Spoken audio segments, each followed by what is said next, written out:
Ayan guys. Binibeng-bang na. Diba?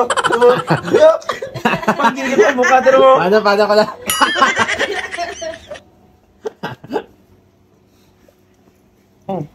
Ayan guys, bagong love team.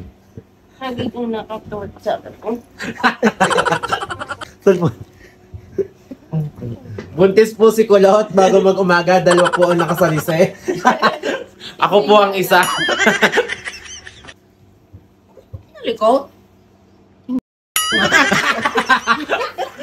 Sarap na walang i-edit. Saan matambok?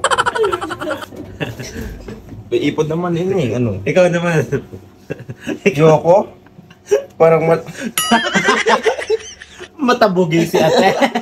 mababasag yan. Pambayo ko dyan. Sangkawin naman dyan, Kulot. Wala. Isang galaw mo ka mo. Buntis ka sa akin. Ano bang gusto ba? Tama, Akala ko yun ang bubuntisin. Pag ginalaw. Ayun, gusto pala yung gusto pala yung buntis eh, kaya ginagalaw. Ay, magsi-CR na. Wow, ang sexy. Tanga, huwag ito.